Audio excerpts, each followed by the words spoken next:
ቀይ ባህር ከእንግዲህ የመርከቦች መተላለፊያ ብቻ አይሆንም ይላል አብዱራህማን ሐሰን የተባለ አንድ ተንታኝ ፖለቲክስ ቱዴይ በተሰኘው ድረገጽ ላይ ሲጽፍ ከ190 በላይ የሚሆኑ የተለያዩ የንግድ መርከቦች ላይ ጥቃት የፈጸሙት ሁቲዎች በቀይ ባህርና በአካባቢው ላይ ከፍተኛ ተጽዕኖ እንዳደረሱ እንዲሁም ደግሞ በመርከቦች ጉዞ ላይ እስከ 50% ድረስ የጉዞ ለውጥ እንዳደረጓቸው 180 ሚሊዮን ዶላር አካባቢ በወር የተለያዩ መርከቦች ወጪ ለማውጣት እንደተገደዱ ያስታውስና ቀይ ባህር አሁን ከዚህ በኋላ የበለጠ የተፋፋመ የሚሄድ ግጭት ውስጥ ይገባል ሲል ግምቱን ያስቀምጣል። እንግዲህ በተለይ በባቤል መንደብ የእንባበር ይባላል። አሁን እውነት የእንባበር የሚለው ነገር እየመጣ ያለ ይመስላል። በከፍተኛ ደረጃ ውጥረት ውስጥ ተገኝቷል።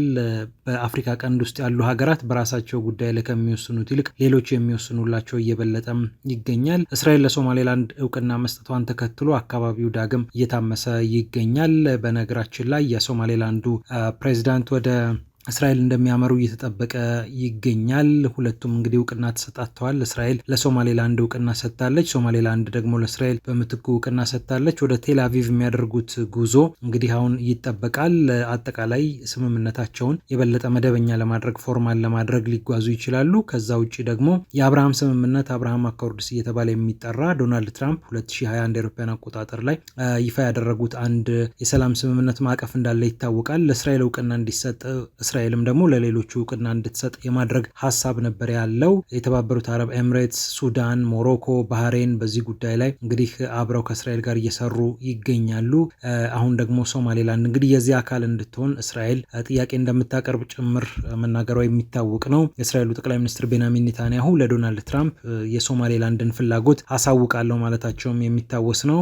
እንግዲህ በሰሞኑ ፍሎሪዳ ማራላጎ በተደረገው ስብሰባቸው ላይ ይህንን ሊያነሱ እንደሚችሉ ይገመታል። ለሶማሌላንድን በተመለከተ አሜሪካ ይፋዊ የሆነ አቋሟን ማሳወቅ አልፈለገችም። እስራኤል ግን ለሶማሌላንድ እውቅና መስጠቷ መብቷ ነው። ለምንድነው እንደውም የተባበሩት መንግስታት ድርጅት የጸጥታው ምክር ቤት ለምንድነው የእስራኤል ጉዳይ ሲሆን በዚህ ደረጃ በአስቸኳይ ስብሰባ ተብሎ የሚሰበሰበው በሚል በአሜሪካ አምባሳደር በኩል የቀረበውን አቤቱታም የምናውቀው ነውና እስራኤልን ተከላክላላታለች አሜሪካ። እኔ እውቅና አልሰጣትም የሚል ግን ደግሞ መልሶ እስራኤል መስጠቷ ግን አያስገርመኝም ወይም መብቷ ነው የሚል አስተያየት እንደሰጠች የሚታወቅ ነው እና አሁን የሶማሌላንዱ ፕሬዚዳንት ወደ እስራኤል እንደሚያቀኑ ይጠበቃል። ሶማሊያ ያበደችበት፣ ግብጽ በጣም በከፍተኛ ደረጃ የተቃወመችበት፣ ቱርክም በዚህ አሰላለፍ ውስጥ የገባችበት፣ ሳውዲ አረቢያም ለሶማሊያ ድጋፏን አጠናክራ ያሳየችበት ጊዜ ላይ ነው ያለ ነው። አብዛኞቹ የአረብ ሊግ ሀገራት ተቃውመዋል። ሞሮኮና የተባበሩት አረብ ኤምሬትስ ግን ዝምታ መርጠዋል እየተባለ ይገኛል። እንደውም በሶማሊያ በኩል ኬንያን በምንፈልገው መንገድ አላወገዘችም፣ ዝምታን መርጣለች። ኢትዮጵያን በተመሳሳይ መልኩ ዝምታዋን መርጣለች። ይህ ዝምታ ከምን መጣ በሚል የሶማሊያ አካባቢ ጸሐፊዎች ብዙ እየተጨነቁ እንደሚገኙ ይታወቃል በዚህ ሰዓት። ምክንያቱም እስራኤል አሁን በሩን ከፍተዋለች፣ ግድግዳውን ደርምሰዋለች። ስለዚህ ሶማሌላንድን እውቅና ብንሰጣት ችግር የለም የሚል ምን ተፍረቱን እንግዲህ ትጥላለች ተብሎ እየተጠበቀ ይገኛል። አንዳንድ ሀገራት በአፍሪካ አካባቢ ካሉ ሀገራት ለምሳሌ ሩዋንዳ፣ ዩጋንዳን የመሳሰሉ ሀገራት እንዲሁ በተመሳሳይ እውቅና ሊሰጡ የሚችሉበት እድል እንዳለ ይገልጻሉ። ከዛ በተለይ ደግሞ ከእስራኤል ጋር ያላቸው ግንኙነት ጠበቅ ያለ ስለሆነ ሊያደርጉት ይችላሉ ይላሉ። ሌሎች ደግሞ ወደ ህንድ ድረስ ሄደው ህንድ እውቅና ልትሰጥ እንደምትችል በተለይ ከቻይና ጋር ባለባት ፉክክር ሶማሊያ ላይ ቻይና እንግዲህ አይኗን ስለጣለች እኔ ደግሞ ሶማሌላንድ ላይ ይህንን ላድርግ የሚል ሀሳብ እንዳላት በህንድ በኩል ሲነሳ ነበረ። እንደውም በርካታ የህንድ ምሁራን ህንድ ለሶማሌላንድ እውቅና እንድትሰጥ ለረጅም ጊዜ ሲወተውቱ ነበረ። በተለይ በህንድ ውቅያኖስ አካባቢ ያለንን መገኘት ፕሬዘንስ ለማጠናከር ሶማሌላንድን እንጠቀምባት፣ እግራችንን እዛ እንትከል የሚል ሀሳብ እንዳላቸው ይታወቃልና አካባቢው በጣም በከፍተኛ ደረጃ ተወጥሮ ነው የሚገኘው። ቀደም ሲል የጠቀስነው ጽሁፍም ላይ እንዲህ ነው የሚለው ፖለቲክስ ቱዴይ ላይ ያለውም ከእንግዲህ የመርከብ መተላለፊያ ብቻ መሆኑ ቀርቷል ይላል። ሌሎችም በጣም ብዙ እየተነሱ ያሉ ጉዳዮች አሉ። በተለይ ዋይኔት ኒውስ ላይ አሚን አዩብ የተባለ አንድ ጸሐፊ ያለ ያነሳቸው ነጥቦች በተለይ ከግብጽ ጋር አያይዞ ግብጽ በጣም በከፍተኛ ደረጃ ችግር ውስጥ እንደምትገኝ ነው የሚገልጸው። እንደውም የዚህ የተስፋ መቁረጥ እና የመነጫነጭ የአክሲስ ኦፍ ዴስፕሬሽን ብሎ ነው የገለጸው። እሱ የዛ ችግር ውስጥ እንደገባች ነው ያሳየው ወይም ደግሞ ያመላክተው። አንድ ምሳሌ ያነሳል። ለምሳሌ የቱርኩ ፕሬዚዳንት ረሲፕ ጣይብ ኤርዶዋን እንደሚታወቀው የሙስሊም ብራዘርሁድ ወይም የሙስሊም ወንድማማቾች ደጋፊ እንደሆኑ ይታወቃሉ። ያው እንደ እሳቸውና ሌሎችም ዘመናዊ የሆነ እስልምናውንም ያልጣለ እንደገና ዘመናዊ የሆነ መንግስት ብንመሰርት የሚል ሀሳብ እንዳላቸው ይታወቃል።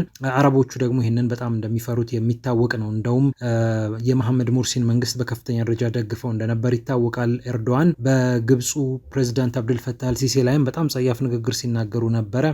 እንደ አውሬ ሲቆጥሯቸው እንደነበር የሚታወስ ነው እና አሁን በቅርብ በተለይ በሶማሊያ ጉዳይ ላይ ኢትዮጵያና ሶማሌላንድ ስምምነት በተፈራረሙበት ሰዓት ግብጽ ተቆጥታ ከዚህም ከዚያም ያሉ ወዳጆችን ለማሰባሰብ በሞከረችበት ሰዓትም ጭምር ነው እንግዲህ ቱርክና ግብጽ ትንሽ ግንኙነታቸውን ጥሩ ለማድረግ የሞከሩት። ግን ቱርክ ግብጽ ብዙ የአፍሪካ ቀንድ አካባቢ ብዙ ቦታ እንዲኖራት አትፈልግም። ምክንያቱም ተፎካካሪዎች ናቸው፣ አሁንም ተገዳዳሪዎች ናቸው። ምናልባት ግጭት ውስጥ ላለመግባትና ችግሩን በጣም ላለማስፋት የሚደረግ ጥረት ካልሆነ በስተቀር ቱርክ የግብፅን ኃይል አትፈልግም። እንደውም ኢትዮጵያና ሶማሊያን ኤርዶዋን ያስታረቁበት ወይም ደግሞ ያስማሙበት አንደኛው ምክንያት ቱርክ ግብፅን በሶማሊያ ማየት ስለማትፈልግ እንደሆነ ብዙዎች ሲናገሩ ቆይተዋል። በእርግጥም ማስተዋል የሚቻል ነገር ነው ይሄ ነገር እና አሁን እንግዲህ ግብፅ በአካባቢው ያላትን ሚና ከፍ ለማድረግ እየሰራች ትገኛለች። አሁንም ታዲያ በአስገራሚ ሁኔታ ከቱርክ ጋር መተባበር ይኖርባታል። የሶማሊያው ፕሬዚዳንት ሀሰን ሼክ ማህሙድ እንደሚታወቀው ወደ ቱርክም ሄደው ረሲፕ ታይብ ኤርዶዋንንም አግኝተው ነው የመጡት። አሁን ደግሞ ወደ ሳውዲ አረቢያ እንደሚሄዱ ይጠበቃል። ስለዚህ የቱርክ የሳውዲ አረቢያና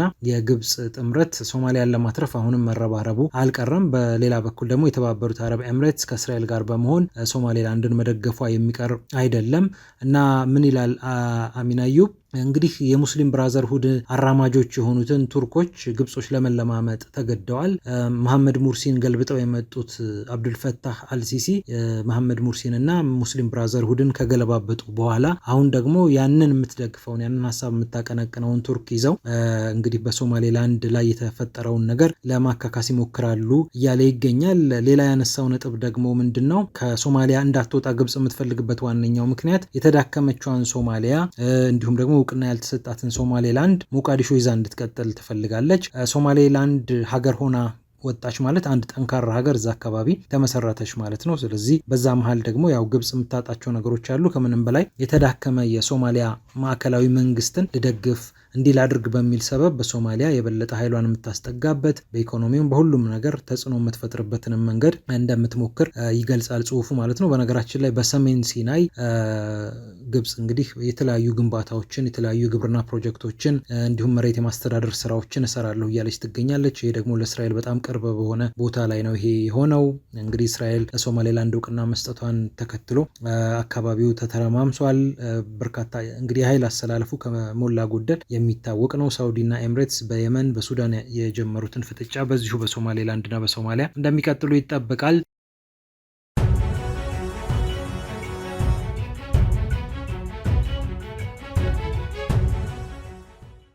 ቀይ ባህር ከእንግዲህ የመርከቦች መተላለፊያ ብቻ አይሆንም ይላል ብራማን ሀሰን የተባለ አንድ ተንታኝ ፖለቲክስ ቱዴይ በተሰኘው ድረገጽ ላይ ሲጽፍ ከ190 በላይ የሚሆኑ የተለያዩ የንግድ መርከቦች ላይ ጥቃት የፈጸሙት ሁቲዎች በቀይ ባህርና በአካባቢው ላይ ከፍተኛ ተጽዕኖ እንዳደረሱ እንዲሁም ደግሞ በመርከቦች ጉዞ ላይ እስከ 50 በመቶ ድረስ የጉዞ ለውጥ እንዳደረጓቸው 180 ሚሊዮን ዶላር አካባቢ በወር የተለያዩ መርከቦች ወጪ ለማውጣት እንደተገደዱ ያስታውስና ቀይ ባህር አሁን ከዚህ በኋላ የበለጠ የተፋፋመ የሚሄድ ግጭት ውስጥ ይገባል ሲል ግምቱን ያስቀምጣል። እንግዲህ በተለይ በባቤል መንደብ የእንባበር ይባላል። አሁን እውነት የእንባበር የሚለው ነገር እየመጣ ያለ ይመስላል። በከፍተኛ ደረጃ ውጥረት ውስጥ ተገኝቷል።